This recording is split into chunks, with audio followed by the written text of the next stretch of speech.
Boa noite! Como é que vocês estão? Então, sumo como sempre? Sim. Faz parte agora da nossa rotina, aparentemente? Não vai ser não. É só porque, como eu já falei pra vocês, muitas provas e minha faculdade tem prova all the time. E eu agora estou em uma semana a mais, calma. Então eu armei, falei, vou ir. Então, ó, finalizei o cabelo, pintei até a unha pra vir aqui. Então eu estou morrendo de saudade de vocês.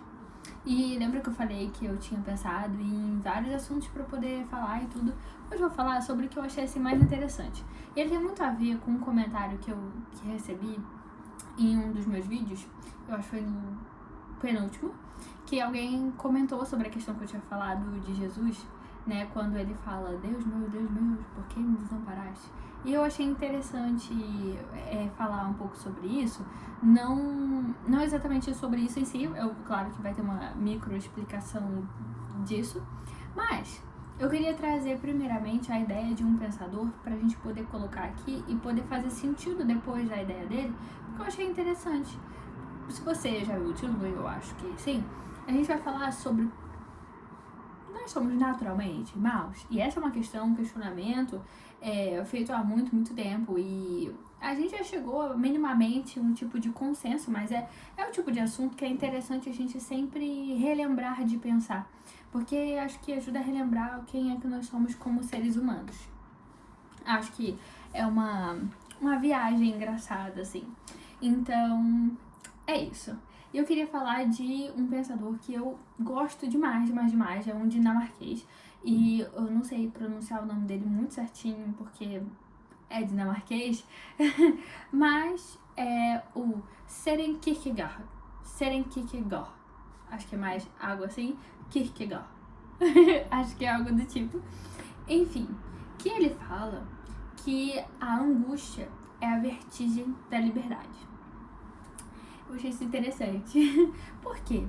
Porque quando eu comecei a refletir sobre a questão de Jesus, eu comecei a pensar no contraste da situação. Imagina, nós estamos falando de Deus encarnado como homem, na minha visão teológica, right? Então, estamos falando de Deus encarnado como homem. Ou, se você é de uma outra vertente teológica, minimamente estamos falando de um ser perfeito, encarnado e espiritual, né? Encarnado como homem, de qualquer maneira, assim. Mas vou falar dentro da minha visão teológica, mas serve para outros também.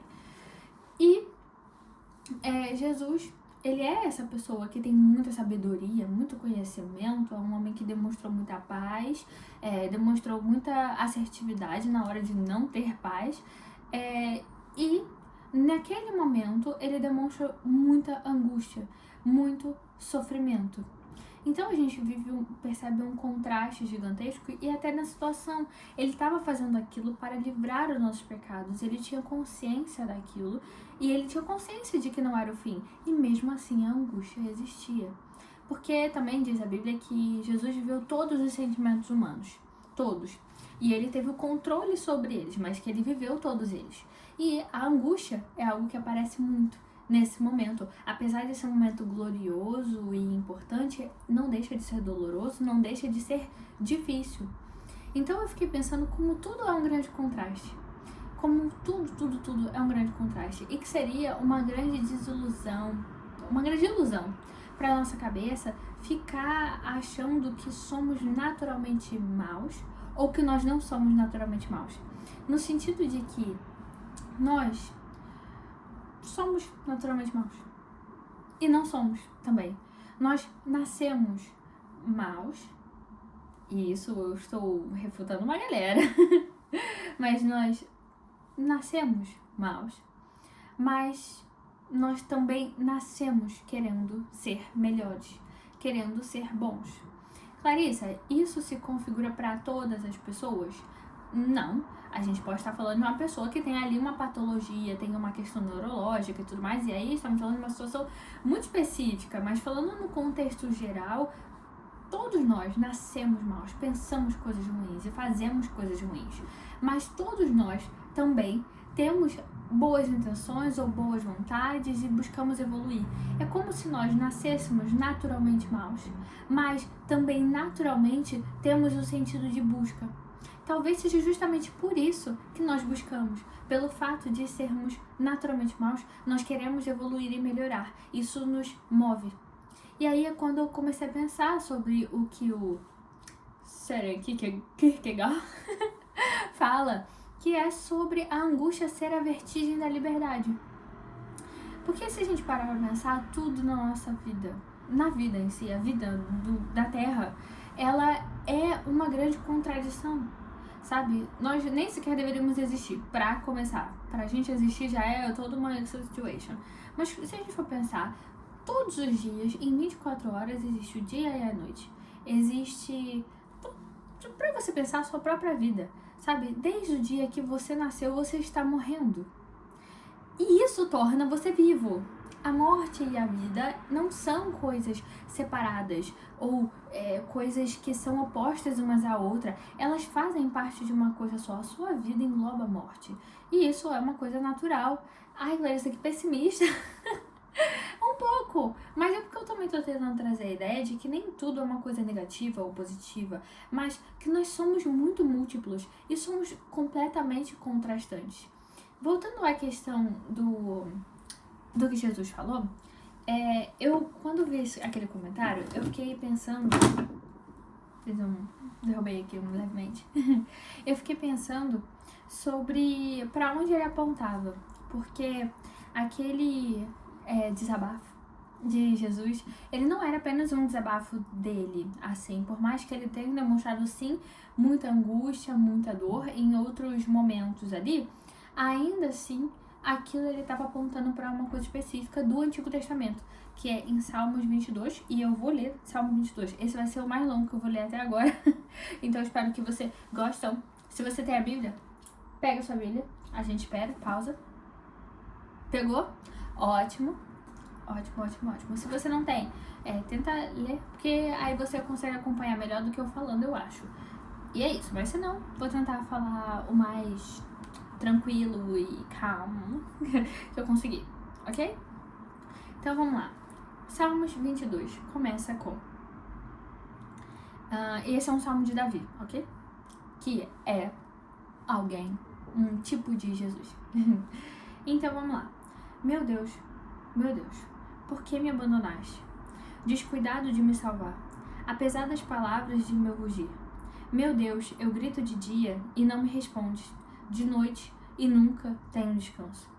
E tu és santo, habitando os louvores de Israel. Nossos pais confiavam em ti, e tu os salvavas. Eles gritavam a ti e escapavam, confiavam em ti e nunca envergonharam. Quanto a mim, sou verme, não homem, riso dos homens e desprezo do povo. Todos os que me veem caçoam de mim, abrem a boca e meneiam a cabeça. Que ele recorra a Yahvé, que ele o liberte, que o salve, se é que o ama. Pois és tu, quem me tirou do ventre da minha mãe, quem me confiou ao seu peito. Eu fui lançado a ti ao sair das entranhas. Tu és o meu Deus, desde o ventre materno. Não fiques longe de mim, pois a angústia está perto, e não há quem me socorra. Cercam-me touros numerosos, touros fortes de Bazã que me rodeiam. Escancaram sua boca contra mim, como leão que dilacera e ruge.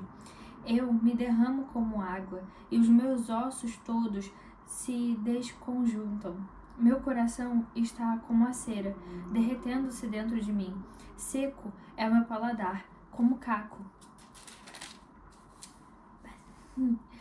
E minha língua colada ao maxilar. Tu me colocas na poeira da morte. Cercam-me cães numerosos, um bando de malfeitores que me envolve, como para retalhar minhas mãos e meus pés. Posso contar meus ossos todos. As pessoas me olham e me veem, repartem entre si as minhas vestes e sobre a minha túnica tiram sorte. Tu, porém, Yahvé, não fiques longe. Força minha, socorre-me depressa. Salva minha vida da espada, minha pessoa da pata do cão. Salva-me da goela do leão, dos chifres do búfalo, minha pobre vida. Anunciarei o teu nome aos meus irmãos, louvar-te-ei ao meio da assembleia. Vós que temeis a Yahvé, louvai-o, glorificai-o, descendência de Jacó, tomei-o, descendência toda de Israel. Sim, pois ele não desprezou, não desdenhou da pobreza do pobre, nem lhe ocultou a sua face, mas ouviu quando ele gritou. De ti vem o meu louvor na grande assembleia, cumprirei os meus votos frente àqueles que o temem. Os pobres comerão e ficarão saciados, louvarão a Yahvé aqueles o que buscam, que o vosso coração viva para sempre. Todos aos confins da terra lembrarão e voltarão a Yahvé. Todas as famílias das nações diante dele se prostrarão.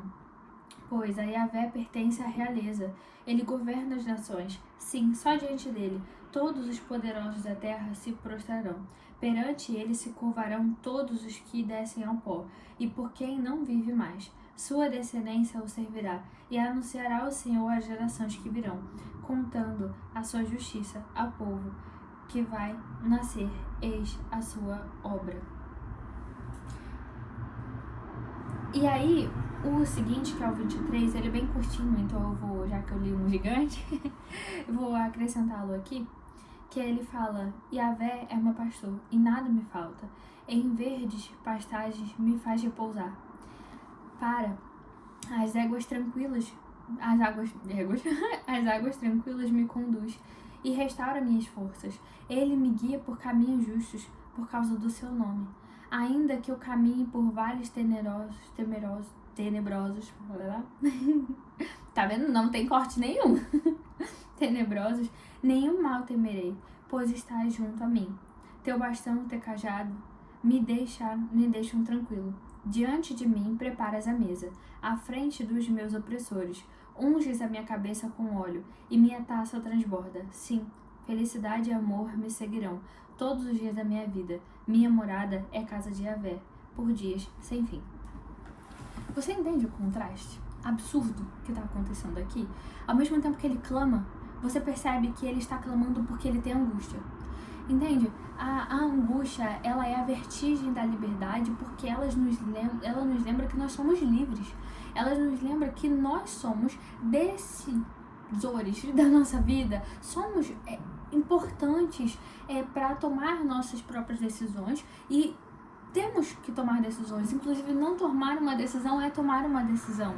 Então, perceber que a sua vida está na sua mão, mas que ela tem o contraste de não estar também, porque você não tem o controle total sobre ela, isso machuca, isso dói, isso causa angústia, mas é a partir dela que você se move, é a partir dela que você tem a capacidade e a vontade, o pensamento de buscar algo maior do que você, porque talvez, né, nesse silêncio, esse abismo da angústia dentro de você, é que você encontra o lugar que você diz: eu não consigo sozinho. E essa é uma grande libertação, uma escolha de libertação, de não tentar lidar com tudo sozinho. Eu já falei sobre isso antes, sobre pedir ajuda, mas falando especificamente sobre buscar algo maior que você, a angústia é que faz isso, é o que move você, é o que move a fazer diferente. O nosso cérebro, ele trabalha com contrastes e cenários. Então, naturalmente, você vai testar cenários, e às vezes cenários que você é uma pessoa que naturalmente faz algo ruim, mas você tem o controle para não fazê-lo. Amém? A menos que seja uma situação que você, pronto, esteja emocionalmente muito afoito, assim, e aí você vai ter uma diminuída na sua ideia toda racional da coisa.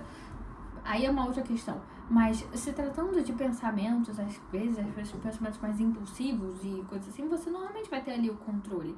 Mas esses pensamentos, eles vêm de um sentimento, de um confronto que você está fazendo. E às vezes é essa falta, é esse sentimento, é essa dor que te faz tomar uma atitude. É isso que acontece. O seu contraste, ele acontece. O nosso corpo vive de contrastes. Você sabe o que é felicidade porque o seu corpo não é só neutro, não é só tá tudo bem. Ele também é um corpo que sente muita felicidade e um corpo que sente muita tristeza. Então você sabe o que é o meio e sabe quais são os extremos. Sabe quando você tá muito feliz. Você não tá puramente feliz. Você está mais feliz do que antes ou menos feliz do que antes. é contraste, o tempo inteiro é contraste. Nossa vida é uma grande contradição e grande contraste. Tudo, tudo, tudo. Então, para que eu busque algo maior do que eu, às vezes eu tenho que chegar no fundo do poço que há em mim para perceber, eu sou muito pequena nisso, eu não consigo sozinha. Então eu começo a buscar algo além. E isso não se tratando apenas espiritualmente, mas também da vida. Às vezes você chega no seu fundo do poço e essa angústia chega no fundo do poço e fala assim, eu não gosto de nada do que eu vejo na minha vida. É o que te faz mudar. É o que te faz tomar atitudes e tomar decisões diferentes da que você normalmente tem tomado e que te leva a novos ambientes, novos lugares, novas pessoas, e tudo isso transforma a sua vida em algo que você gosta. Mas foi a partir dessa angústia. E, além disso, essa angústia é também um sinal muito importante de que você escolhe. E isso é uma coisa maravilhosa, você ter a oportunidade e o poder de escolher. Porque você escolher significa que você vai ter que deixar algo para trás. Toda escolha é uma perda. E você sentir isso dá angústia. Realmente dá. Traz uma angústia realmente. Então, você ter essa angústia é um sinal de que você é livre para escolher. E isso é uma coisa boa, difícil, dolorosa e boa. Até porque quando essa angústia passar, você vai sentir alívio. E o alívio também não é o contrário da angústia, elas fazem parte da mesma coisa. Para eu sentir uma, eu preciso saber o que é a outra. Eu preciso compreender essas emoções contrastantes e que às vezes eu gosto de sentir, às vezes não. Mas eu preciso compreender. E é através disso que eu consigo crescer. Eu sei que tem muita gente que fala sobre o sofrimento não produzir nada, mas eu não concordo com isso. Eu acho que o sofrimento produz sim a partir do momento que eu sei trabalhar com ele. E essa é a questão, é eu saber trabalhar com as contradições que a vida vai me trazer. Eu falei contradições um milhão de vezes. Isso significa que, imagina, aquele homem que escreveu Salmos 22, que estava dizendo, Deus, por que me desamparaste? Por que tá doendo tanto? Por que é tão ruim? Ao mesmo tempo que ele estava doendo, estava difícil, foi o que fez ele buscar, foi o que fez ele louvar, foi o que fez ele ir. Esse mesmo homem do Salmo 23, que ele chega e ele fala, eu não tenho que temer a nada. O Senhor está aqui. Porque ele passou por essa angústia antes, porque ele viveu isso antes e ele foi liberto. Entende? Tudo vai passar, tudo é uma ilusão. É tipo isso. Tudo isso vai acontecer, boas, coisas ruins, ou até nada. E eu sei que é apavorante, mas tá tudo bem, porque você é naturalmente mal, sim. Mas é a partir disso que você consegue ter autocontrole. É a partir disso que você consegue evoluir. Os seus pensamentos ruins, eles podem ter passado pela sua cabeça, você pode ter vivido eles e até tido vontade de fazer algo ruim. E você não ter feito, isso te traz sim uma satisfação pessoal. Porque o nosso corpo, ele ao mesmo tempo que cria esses cenários mirabolantes e tudo mais, ele também é um corpo que trabalha com recompensa. A gente está falando de dopamina. Quando a gente está falando de dopamina, a gente está falando de recompensa. Nosso corpo quer ser recompensado. E a minha recompensa é quando eu faço algo positivo, porque o ambiente também nos molda. Entende? Então, quando a gente fala sobre Sartre, sobre Freud, eles falam coisas que parecem contrastantes, mas que no final elas se juntam em uma coisa só. Somos maus naturalmente, mas também é a partir disso que nós buscamos. É a partir dessa natureza ruim, porque eu nasço naturalmente assim, a minha natureza também é sempre buscar ser melhor. E olha, eu posso dizer que mesmo em algumas situações de questões psiquiátricas, existe uma pessoa que existiu aí, que ela tinha um distúrbio psiquiátrico nos núcleos da base. E o núcleo da base, ele trabalha muito sobre as questões do prazer e tudo, por exemplo, comer e tudo, e também das questões mais sexuais, enfim. E ele tinha um distúrbio, ele tinha meio que como se fosse um micro-ataque epiléticos ali. E ele sofria muito com isso, porque, compreende, ele tinha noção do que estava acontecendo e ele não conseguiu controlá-lo por ser uma questão. Mas ele lutou muito pra isso. Ele, ela, whatever, essa pessoa, lutou muito pra isso. Entende? Essa é uma história da psiquiatria, assim. Lutou muito, muito pra isso. Pra ele não ser assim. entende? Essa pessoa acabou por desistir da vida, porque era de fato uma coisa muito difícil. Mas você consegue compreender a contradição que essa pessoa era? Ela naturalmente tinha uma coisa muito ruim dentro dela, mas naturalmente isso a fez buscar por muito tempo ser melhor, fez buscar alternativas, e graças a ela, inclusive, a gente conseguiu evoluções nesse sentido, nos estudos de epilepsia. Entende? Não estou dizendo que uma coisa vale a outra, não é sobre isso, mas a questão é que a partir da angústia, a partir da dor, a partir de ser naturalmente mal, é onde eu também busco evoluir, é onde eu também consigo escolher e é onde eu consigo ser livre. Muito daquilo que Jesus fez naquele momento e da angústia que a gente percebe traz também uma veracidade para o que aconteceu. Entende? Ele de fato estava sofrendo e ainda assim escolheu. Isso traz um sentimento de amor. Ele me amou. Ele me amou porque mesmo no seu sofrimento, ele foi além desse sofrimento por mim. Então você compreende que essa angústia, essa dor, esse medo, tudo aquilo que era ruim, ainda assim tinha algo bom. Não é só uma oposição, é apenas um contraste de uma coisa só. Eu preciso ver essa angústia de Jesus para poder sentir que ele fez uma coisa que era difícil, um sacrifício, de fato, por mim. E isso torna a coisa maior, isso torna a coisa mais intensa, no mínimo, assim. E a mesma coisa somos nós, entende?